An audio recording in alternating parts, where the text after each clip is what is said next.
Now, what is more scary than Halloween without a trunk or treat?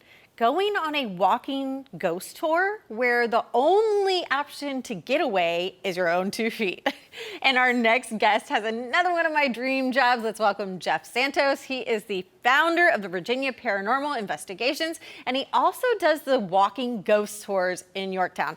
Welcome, Jeff. Thank you. It's great to be here. We have been having such a fun conversation since we've been sitting here. I can't even tell you guys, but let's jump right into it. Why is Yorktown so haunted? Yorktown's so haunted because this is the place, this town itself was a battlefield.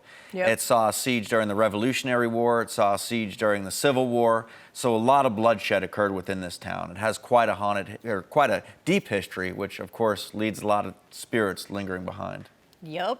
And we talked about this in pre-production. What is the most haunted place in Yorktown? And I didn't tell him to say this, guys. Of course not, no.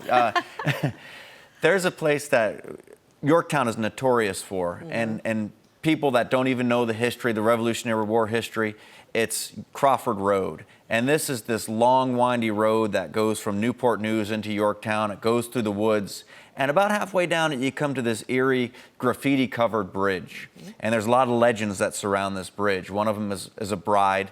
For various reasons, she was grief-stricken, and she hung herself from the top of the bridge. There's also this dark entity that's said to linger around there. Some people say he's a guardian that kind of watches over the area and affects people that are down there. Their cars will die. Yep. You know, various things like that. So Crawford Road is probably the most well-known haunted place in Yorktown. Definitely. And that is something that going to high school in Newport News, we heard a lot about. And I mean, I visited several times. I had friends whose cars cut off under that bridge. People saw things. You would be driving and you'd think you'd see someone out your window. You'd slam on the brakes. Nobody there. Really, really creepy stuff. Now, when you're doing these walking tours, have you experienced anything crazy while leading one of the tours? I have, yes. There's a place along the tour. It's just this empty field now. But back during the Revolutionary War, there was this beautiful mansion there. It was William Nelson's house. And this was the first place that Washington aimed his cannons at. Okay. So according to legend, he fired upon this house. Cannonball came through the window, decapitated one of these British soldiers that was sitting there playing cards. The other ones, as cannonballs start coming through the windows and the walls and the ceiling, they run out into the front field there, and they're met with this rain of artillery fire. So all these soldiers were killed there. The house was almost demolished. And now this area is pretty creepy. It's very creepy. There's a lot of sounds that are heard there and these shadow figures that linger. And this is one place that I've seen some things I couldn't explain.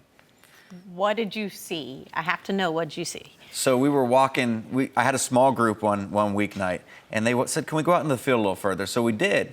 And we turned around and we're coming back towards the road, and these 5 figures, just at the blink of an eye, dart in front of us. Oh my gosh. And I'm the first one that's trying to be a skeptic and say, not a complete skeptic, but a healthy level of skepticism. Right.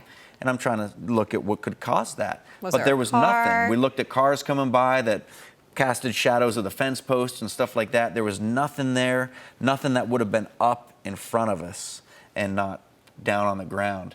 And then there was another time, just a couple nights ago, I was down there giving a tour, and imagine there's a hedge in front of that field, and there's people standing in front of it talking about the next location. Okay. And in that field, I see something go running behind this lady, and it was above the hedges. So my first thought was like, could it be a deer? Would a deer be that tall?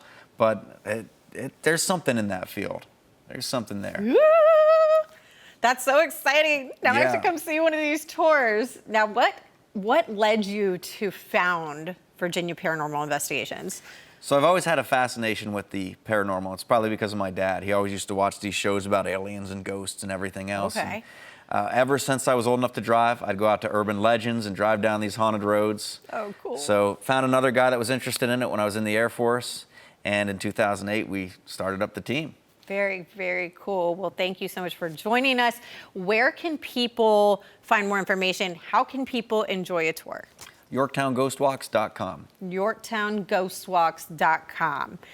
Now, I love what you do. So my final question is, do you ever bring people along on these tours, or on ghost hunts? On ghost hunts, yes. Amateurs? Absolutely. Amateurs who might be painted pink right now? Yes.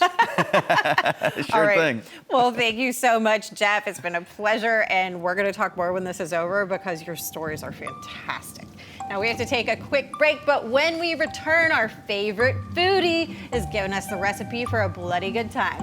It's love at first bite. That's after the break.